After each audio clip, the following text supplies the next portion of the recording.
Bonjour, je suis Aïcha et aujourd'hui j'ai l'immense plaisir de vous accueillir sur Jigène sans tabou, le podcast qui donne la parole à des femmes résilientes ayant eu des parcours de vie hors du commun. Des femmes qui ont accepté de venir témoigner de leur vécu et de leur stratégie de résistance.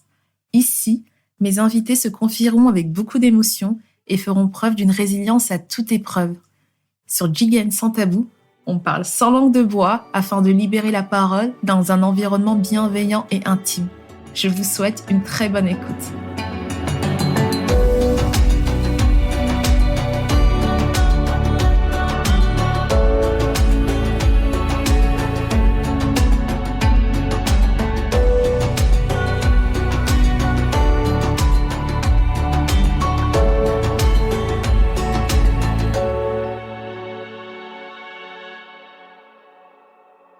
Nul ne peut atteindre l'aube sans passer par le chemin de la nuit. C'est par cette citation de Khalil Gibran que je souhaite introduire ce podcast. Parler du deuil, c'est parler de la mort. Elle nous concerne toutes et tous à un moment ou à un autre de notre existence. Associée au grand âge et considérée alors comme normale, la mort est taboue, car dans la réalité, elle nous touche à tout âge et de différentes façons, même si notre inconscient tente de l'occulter. On peut donc parler des deuils, car il s'agit de prendre en compte les particularités de chaque décès qui font écho en chacun de nous. Le processus de deuil de l'être aimé est lent et personnel, mais il est indispensable pour se reconstruire. Comment continuer de vivre après la mort d'un parent, d'un enfant, d'un conjoint, d'un ami cher ? Quelles sont les conséquences psychologiques d'un décès pour l'entourage ? Pour tenter de répondre à ces questions, aujourd'hui, j'accueille Béatrice Toubi. Nous allons parler sans détour du deuil et de la façon de vivre en paix en réhabilitant la mort dans nos vies. En effet, Béatrice connaît une première tragédie en 98, lorsque son petit ami de l'époque meurt roué de coups par des jeunes âgés de 12 à 18 ans. Quelques années plus tard, elle rencontre Idrissa et tous deux finissent par se marier. Ils auront ensemble un petit garçon. Malheureusement, Béatrice deviendra veuve à l'âge de 30 ans dans des conditions dramatiques.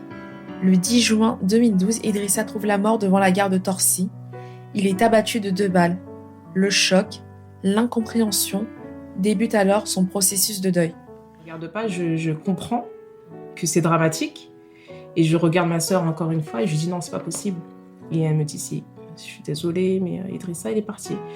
Et là, en fait, il y a aucun son qui sort de ma voix. Après une longue période d'introspection et de reconstruction, Béatrice décide de créer la communauté Solideuil afin de partager, informer et sensibiliser sur le deuil, mais également de créer un réseau d'entraide dans le but d'aider toute personne à garder espoir dans une telle tragédie. Parce que tout le monde a connu ou connaîtra un jour ou l'autre la douleur de la perte d'un proche, il est nécessaire de briser les tabous qui entourent ce processus.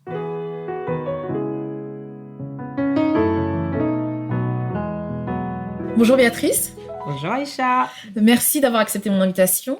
Merci de m'avoir invitée. Je suis ravie de t'avoir au micro. Comment tu vas ? Ça va très très bien, merci beaucoup. Alors, qu'est-ce qui est important pour toi de transmettre aujourd'hui à travers ce podcast ? Pour moi, aujourd'hui, il est important de transmettre l'amour de l'humain, les messages d'espoir qu'il y a à travers cette épreuve douloureuse. Et voilà, c'est l'essentiel pour moi. L'amour, l'espoir, de la bienveillance, du non-jugement aussi, parce que on en a beaucoup besoin quand on traverse cette épreuve difficile. Et donc, voilà. Donc, on va parler de ton histoire. Oui. Tu te sens comment, là, de parler de ça avec moi ? Tu es dans quel état d'esprit ? Très bien. J'ai pris une habitude. Vraiment, c'est comme pour moi maintenant, c'est naturel de parler de ça parce que je l'ai vécu personnellement à plusieurs reprises. Donc, je me sens bien d'en parler, légitime même d'en parler. Parce que en plus de l'avoir vécu, j'accompagne aussi du coup mon fils dans le deuil. Donc oui, ça me plaît d'en parler aujourd'hui. Alors, pour mieux comprendre qui tu es, je te propose de revenir un peu sur ton enfance. Tu es née et tu as grandi dans le 9-3, à Aulnay-sous-Bois. Jusqu'à tes 17 ans. Comment tu décrirais ton enfance ? Écoute, j'ai eu une enfance mitigée. D'accord. J'ai reçu beaucoup d'amour au sein de ma famille. Je suis antillaise. D'accord. Mon père est guadeloupéen, ma mère est martiniquaise. Nous sommes 4 filles. 4 filles. 4 filles. Rien que ça. Rien que ça. 4 filles et j'ai reçu beaucoup, beaucoup, beaucoup, beaucoup d'amour au sein de ma famille. Mes parents nous ont transmis des valeurs super importantes, de l'amour, du partage et ils nous ont donné surtout tout ce qu'ils avaient et ce qu'ils ont reçu. Donc, je garde de très bons souvenirs de cette période, en tout cas d'enfance avec ma famille. Et aussi, les valeurs de famille aussi, on partageait énormément de moments avec les cousines, les cousins, les réunions de famille. Vraiment, c'est ce qui anime ma jeunesse. Et j'ai de l'autre côté de la souffrance parce que pendant mon enfance, j'ai été très humiliée. J'ai vécu l'humiliation parce que, en fait, je suis chabine. Je suis claire de peau.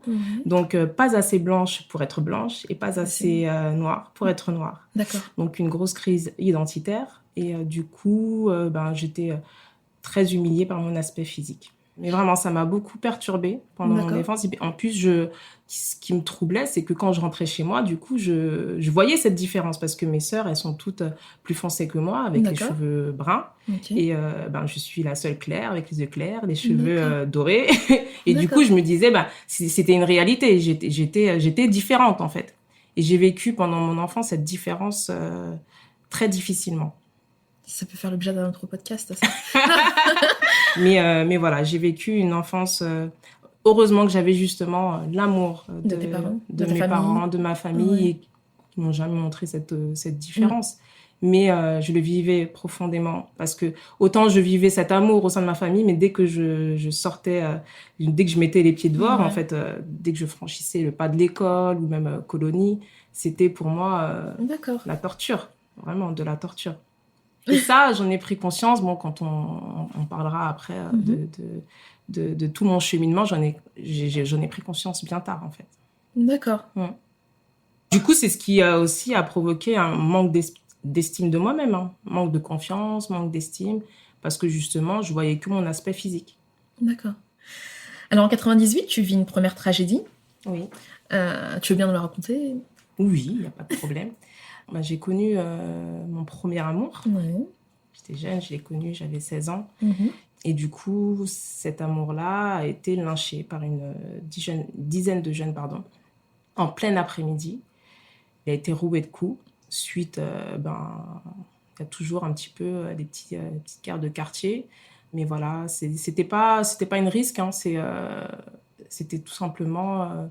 des engueulades qu'il y avait eu quelques jours auparavant et qui a engendré cette rencontre. Et du coup, il en est mort. Il est mort d'une hémorragie cérébrale. Et voilà, c'était le début pour moi d'une longue route éprouvante. Mais j'étais jeune. Et comment tu vis justement ce premier deuil ? Justement, j'étais adolescente. D'accord. Donc, pour moi, la seule manière de vivre cette épreuve, c'était de m'échapper, en gros. M'évader. En fait, j'avais besoin... Quand tu parles d'évader, c'est-à-dire ? M'évader, c'est-à-dire trouver toutes les actions nécessaires qui pourraient faire que je ne pense pas à ça. Du coup, tu as essayé de taire ta douleur, un Exactement. peu. Ok. Réprimer. À cette époque-là, je l'entendais pas. Aujourd'hui, je peux poser des mots dessus, me dire que j'ai réprimé mes émotions. Mais moi, là, à cette époque-là, quand je vivais cette épreuve-là, pour moi, c'était il faut que je fasse quelque chose qui m'évite, en fait, d'y penser. Même, je pense même pas que je me suis dit ça. Je pense qu'il fallait juste que je fasse à tout prix des choses qui m'empêchent, en fait, de penser à tout ça.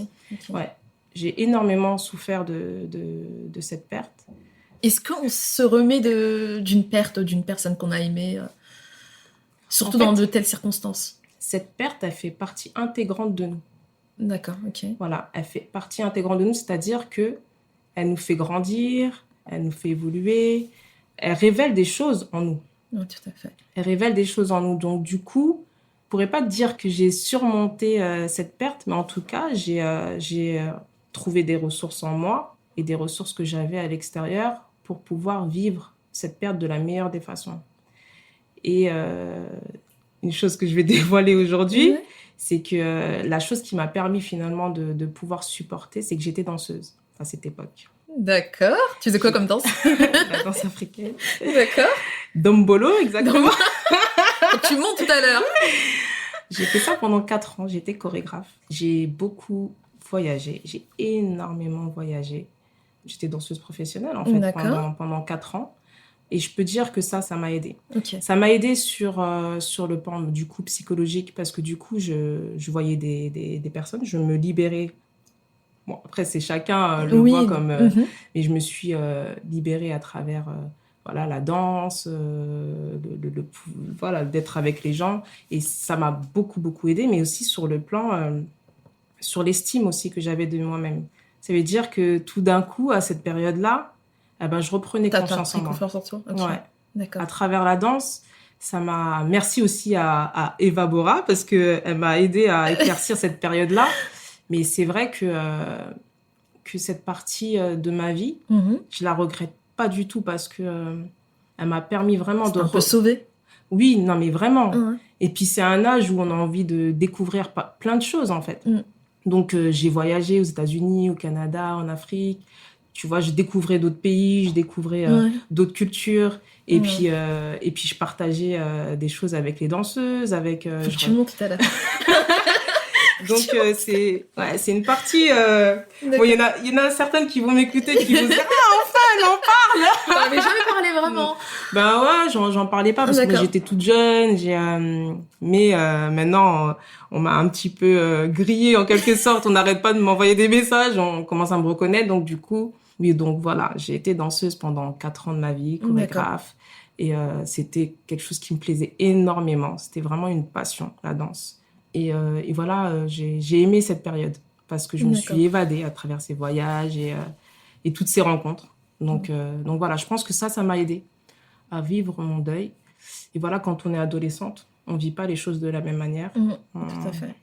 On ne voit pas du tout les choses de la même manière, mais du coup, ça m'a fait grandir. Ça m'a permis, du coup, de me confronter à d'autres choses. Mais je parlerai aussi, parce que du coup, voilà, j'ai vécu les choses autrement après des années plus tard.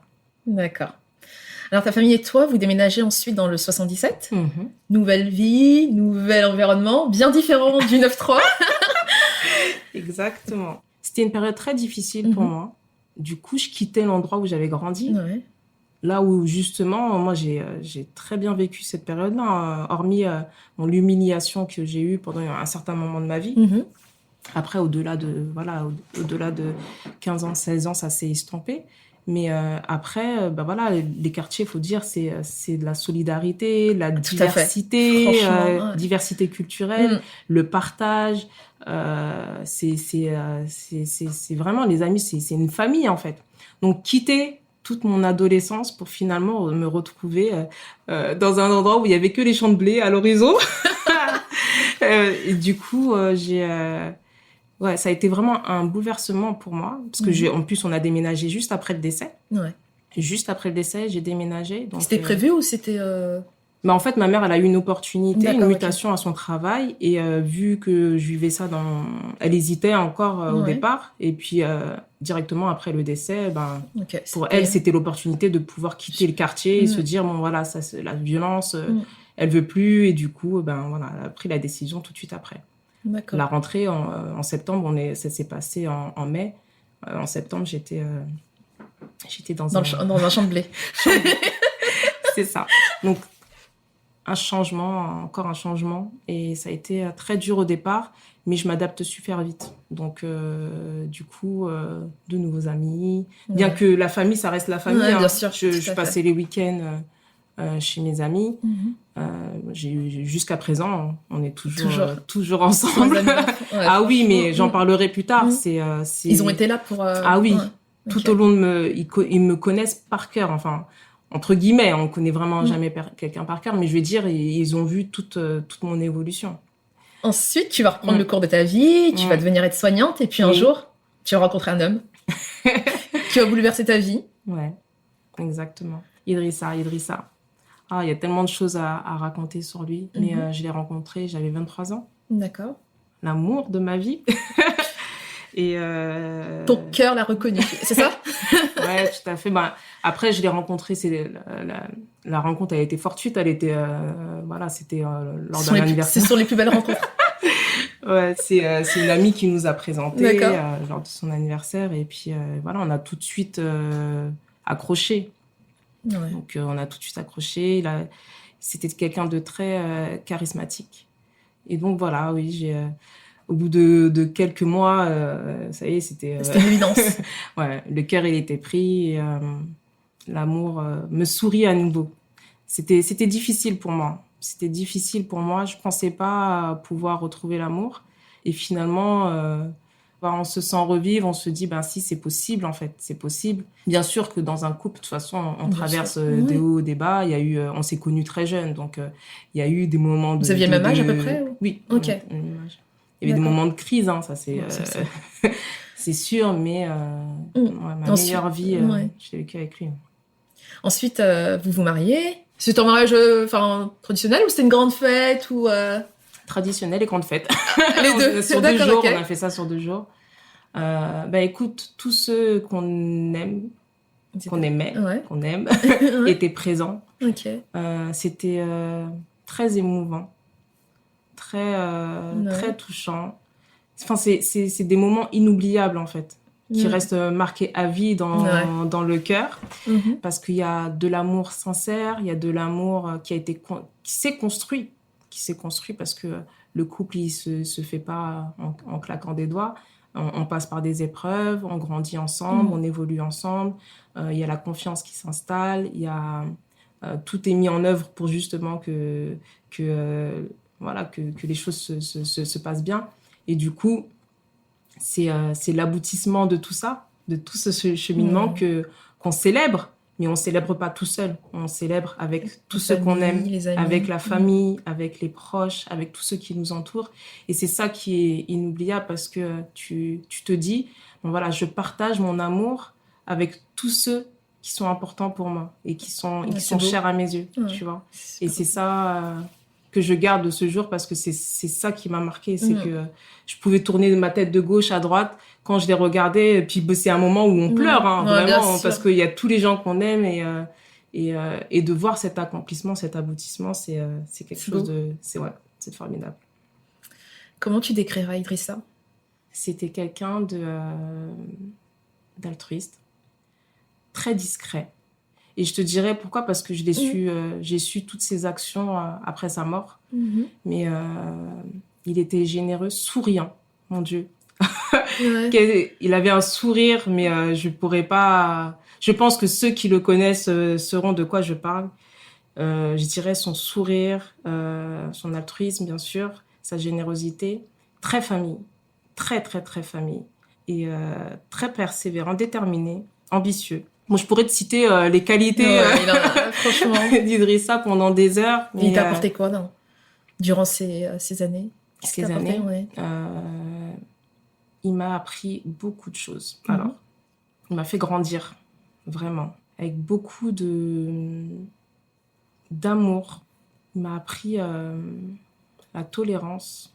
Je l'étais déjà, mais vraiment, en fait... Je pense qu'à travers lui, j'ai appris ce que c'était vraiment le bon comportement. C'est-à-dire que Idrissa, paix à son âme, de son vivant, tu avais l'impression que tout était beau. Je ne sais pas comment expliquer. De marcher à ses côtés, c'est qu'il il souriait à tous ceux qu'il pouvait rencontrer, il apportait de la joie et du bonheur aux gens, la générosité.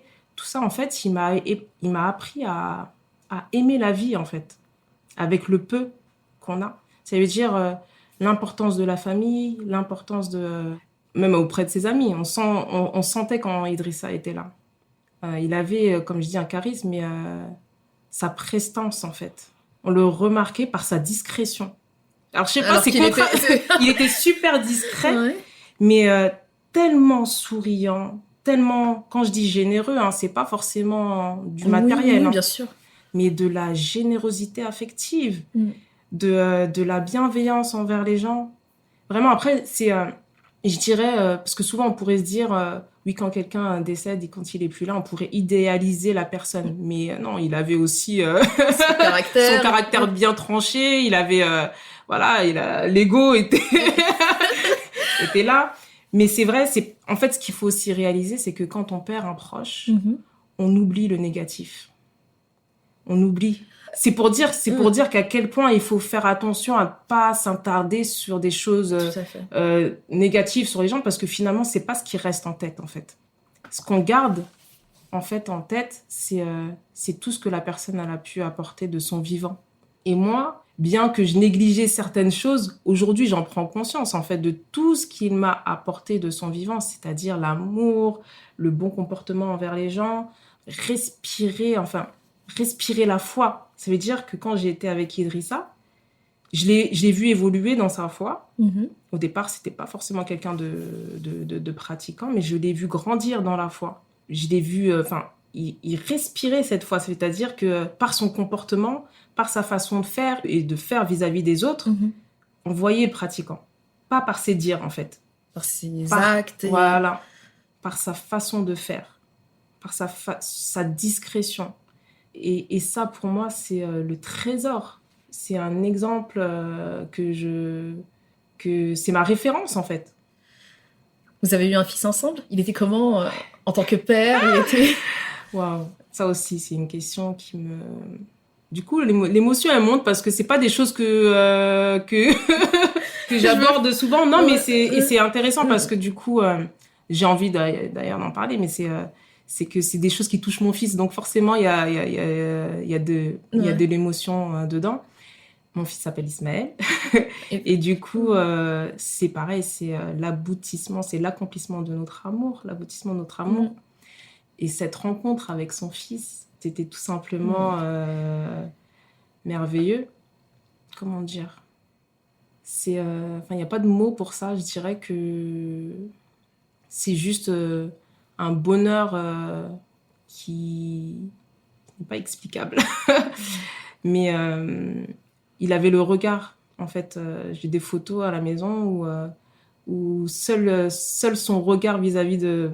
Il disait tout, son regard par rapport à son fils disait tout, en fait. Et de le voir porter son enfant, tout ça, s'en occuper, parce que moi, j'ai eu une césarienne, donc du coup, c'est lui qui faisait les premiers bains et tout ça. L'amour, l'émotion qu'il y avait dans son regard... il y a que lui qui pouvait savoir ce qu'il y avait à travers mais je l'ai vu tu l'as senti et rien que ça me remplissait de bonheur, en fait. Ça me remplissait de bonheur parce que du coup de voir autant d'émotions, de bonheur, de joie s'exprimer sur le visage d'Idrissa, on se dit bon voilà, c'est quelque chose de primordial pour lui. Et voilà, je suis contente même de dire ça parce que du coup mon fils aussi ça va pouvoir aussi l'aiguiller sur ce que son père a ressenti lors de sa naissance. C'était déjà... il le sait. Oui, il le sait, mais il est à l'affût de toute petite précision possible concernant son père. Donc, c'était très beau à voir. Malheureusement, dimanche 10 juin 2012, c'est un jour qui va marquer ton existence. Que s'est-il passé ce jour-là? Je sais que c'est compliqué, c'est... Non, c'est pas compliqué. C'est, on va dire, avec toutes ces années de recul, c'est jamais non plus facile à raconter, mais c'est quelque chose que je raconte maintenant beaucoup plus aisément, facilement. Alors, ce 10 juin 2012, mon mari faisait travaux à la maison. Je lui prenais la tête. Comme toutes les femmes. À finir des étagères qu'il avait commencé à faire sur mesure dans l'entrée. Et du coup, il s'y est mis, il commence à faire les étagères, mais il manquait des outils. Mais ce jour-là, on n'a pas arrêté de l'appeler. Et donc, il me dit, ses parents, ils habitaient à même pas 5 minutes en voiture, 3 minutes en voiture. Je vais chercher les outils chez mes parents et j'arrive. Toujours parce que Idrissa avait un sourire nerveux, avec son sourire nerveux pour me dire « T'inquiète pas, j'arrive !» Parce que en fait, lui, comme je dis, c'est quelqu'un de très famille. C'était quelqu'un de très famille, donc je savais à quelle heure il allait partir, mais je savais pas à quelle heure il allait revenir. T'inquiète pas, je connais. J'ai connu aussi. Donc, du coup, c'était ce sourire-là qui me faisait pour me dire, ça va, j'arrive, t'inquiète pas. Ça va juste prendre 3 heures, mais j'arrive. Voilà, exactement. Sauf qu'Idrissa n'est pas rentré, n'est jamais plus rentré. Je reçois un coup de fil de sa petite sœur qui me dit, où est mon frère? Et je sens que quand elle utilise ce mon frère, ça présageait quelque chose de pas normal. Et je lui demande donc du coup, comment ça, ton frère, où il est? Il est parti, normalement il est chez toi, il est parti chercher des outils. Non, on m'a dit qu'il a eu un accident. Écoute, ma tête n'a fait qu'un tour. Ouais. J'ai raccroché, j'ai même pas fini la conversation avec elle. Mon fils avait 13 mois à cette période-là. Je suis partie telle que j'étais, en claquette. Et j'ai pris mon fils au bras et je suis partie à sa recherche. J'ai pas laissé finir ma belle-sœur, je suis partie. Et ce moment-là, en fait, c'était très... C'est parce que dans ta tête, c'est... En fait, je regardais, je conduisais en tremblant, en me disant, Béa, ça va aller, ça va aller. Et je regardais de gauche à droite, et je me disais, dis-moi, t'es où, Idrissa? Dis-moi, t'es où? Parce que je savais rien, en fait. Je savais rien. Tu pensais à tout, mais sauf à ça, je pense, non? Oui, en fait, elle me dit, oui, il a eu un accident. Donc, je sais pas où il est, en fait. D'accord. Je sais juste qu'il a, dans ce qu'elle me dit, il a eu un accident. Donc, moi, je roule. Et juste dans ma tête, je me dis, t'es où, Idrissa? T'es où, Idrissa? Et mon cœur, il m'a dit d'aller à la gare. C'est ton intuition. Mon intuition. Je pourrais pas te dire pourquoi, mais j'ai été tout de suite à la gare de Torcy. Et là, je vois les camions, les sirènes, pompiers, SAMU sur place. C'est le choc. Je me dis... Mais dans ma tête, je me dis, non, c'est peut-être pas lui, en fait. Mais je savais quand même que c'était un drame qui est en train de se passer. Et je rencontre une femme. Cette femme-là, je ne l'oublierai jamais. Je la vois en face. On surnommait Idrissa Idi. D'accord. Et je lui dis, c'est Idi qui est dans le camion. Elle ne me répond pas. Elle me fixe dans les yeux, mais elle ne me répond pas. Et là, j'ai crié, en fait, en lui disant, je t'ai posé une question, est-ce que c'est Idi? Et là, elle a hoché de la tête de haut en bas en me disant que effectivement c'était lui. Donc je vais pas détailler tout ce qui s'est passé là. J'ai hurlé, j'ai crié, j'ai demandé à le voir. Mais à ce moment-là, tu savais qu'il était mort ou... Non. D'accord. Non, mais je suppliais les médecins pour que je puisse le toucher, lui parler, pour qu'il puisse m'entendre et qu'il soit pas seul. Mais ils ont refusé. D'accord. Parce que je le vois. À mon avis, ils savaient déjà. Il savait déjà. Tu pensais que c'était un accident, tu pensais pas que c'était un meurtre, en fait. Tu pensais pas qu'il était... Tu pensais que c'était un accident... Non, en fait, il y a une gendarme qui est venue me voir en me disant qu'il avait été, touché par balle et qu'ils tentaient de le réanimer. Ok, d'accord. Donc, elle est venue me voir pour essayer de me calmer et elle m'a demandé de rentrer chez moi et d'attendre ma famille avant d'aller à l'hôpital. Et là, je comprenais que c'était quelque chose parce que j'étais dans l'incapacité de conduire, en fait. J'étais venue en voiture, mais j'étais dans... Bien sûr, dans un autre état. Dans un autre état qui faisait que je n'étais pas en mesure de conduire. Donc, cette même femme qui m'a dit que Idi était dans le camion m'a raccompagnée avec quelqu'un que je ne connaissais pas. Ils m'ont raccompagnée chez moi. Et là, j'ai attendu. Sur la route, j'ai appelé toute ma famille. J'ai appelé d'abord ma sœur, mon amie proche. D'accord. En fait, en appelant ma sœur, je savais qu'elle allait appeler tout le reste de ma famille. Et en appelant mon amie d'enfance, je savais aussi qu'elle allait appeler tous mes amis d'enfance, en fait. Bien sûr. Qui, eux, pour le coup, m'ont connue à travers aussi la perte de mon premier amour, parce que c'était aussi leur ami. Bien Donc, sûr. En fait, je ne sais pas si tu imagines, mais ils se disent aussi à ce moment-là, c'est pas possible, en fait. Ouais. Puis ils se disent, bon, non, mais... Elle vit pas ça une deuxième fois, c'est pas possible. Et j'ai pas réussi à joindre ma meilleure amie tout de suite. Donc, du coup, quand j'ai pas réussi à la joindre, j'ai déroulé le répertoire comme ça sur mon téléphone et je suis tombée sur un ami d'enfance, je l'ai appelé et je lui ai dit. Donc, du coup, tout de suite après, ma meilleure amie m'a appelé derrière. Et après, ça n'a pas arrêté les coups de fil. Mais en fait, dans la voiture, j'étais tellement comme ça, là, en train de trembler, en train de me dire non, c'est pas possible qu'il puisse me quitter, en fait. que j'étais dans l'incapacité de leur répondre. Ils étaient tous en train de m'appeler, qu'est-ce qui se passe? Mais j'avais aucune force, en fait, pour leur expliquer. Je leur ai dit juste de venir. Je savais qu'il fallait que j'aille à l'hôpital. Donc, moi, tout ce que je voulais, c'est qu'on vienne vite pour que je puisse y aller, en fait. D'accord. Et du coup, parce que j'avais déjà supplié la personne qui me ramenait chez moi. Je lui avais dit, s'il te plaît, ramène-moi à l'hôpital directement. Et il me disait non, en fait. Donc là, je me posais des questions. Je me disais, c'est bizarre. Et moi, je pouvais pas conduire. Donc du coup, je suis arrivée chez moi. Et j'ai attendu ma famille. Sagement. Enfin, sagement. Difficilement. Difficilement. Je vomissais. J'étais très angoissée. Et en fait, aujourd'hui, je pourrais même pas te dire ce que j'aurais été capable ou pas capable de faire, parce que je pense que j'étais tout sauf moi-même, en fait. Je perdais mes moyens. Tout à fait. Et du coup, tu te rends à l'hôpital ensuite? En fait, moi, j'avais appelé ma famille et j'attendais ma sœur, mes parents pour me rendre à l'hôpital. Et là, en fait, vu que j'avais eu ma belle-sœur juste avant au téléphone, j'avais même pas la force d'appeler ma belle-famille, en fait. J'avais pas, je me disais, il faut que je sois sur place. Moi, tout ce qui m'importait, c'est d'être sur place. Je pense que inconsciemment, j'avais peur qu'il m'annonce quelque chose. D'accord. Et du coup, j'attends ma grande sœur, ma protectrice, comme je le dis, j'aime si bien le dire. C'est celle qui est juste au-dessus de moi. Elle m'a toujours protégée, ma sœur. J'aimerais faire une parenthèse sur elle parce que... Allez, vas-y, je t'en prie. J'ai 3 sœurs formidables. Vraiment, j'ai 3 sœurs formidables. Je suis la 3e. D'accord.